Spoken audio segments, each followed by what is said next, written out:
From the last decade of the 18th century, the indigo plantation of Bengal started dominating the world market, and the need and requirement of indigo started increasing immensely in the world market.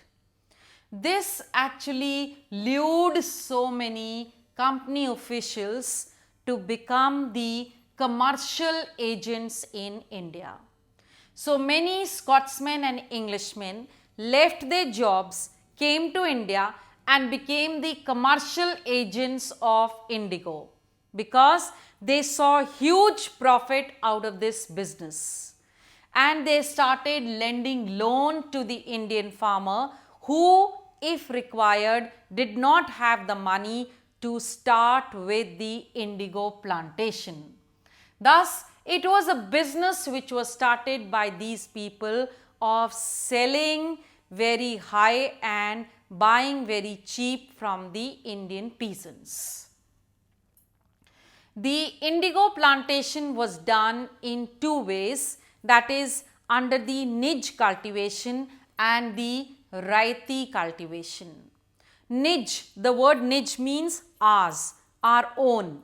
So the Nij cultivation was that cultivation wherein the indigo was planted on the land of the cultivator or the land which he had taken from the landlord. So here what we see that the Nij cultivation actually had lots of problems, and less than 25% of the Nij area was brought under the indigo cultivation. The problems were that indigo required very fertile land, and this fertile land was generally densely populated or was used for some other crop.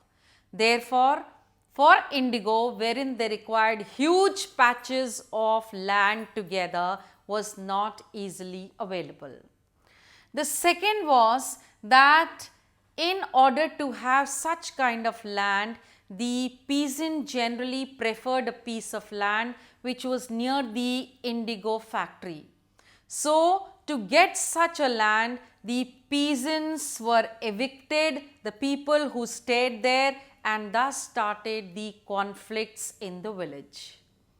To add to the problem, it was seen that the Nij cultivation required, when indigo was planted, required huge amount of labor, and the labor was required at the same time when the labor was required in the rice cultivation.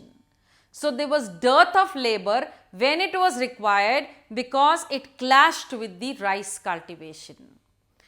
Besides, for the indigo plantation, lot of plows and bullocks are required.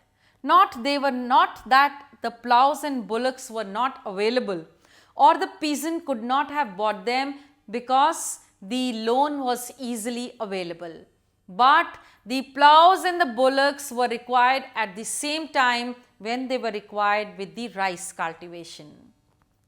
So the crop rice and indigo actually needed the same time, needed the same labor, needed the same land, and needed the same plows and bullocks. Therefore, the Nij cultivation could not become a great success.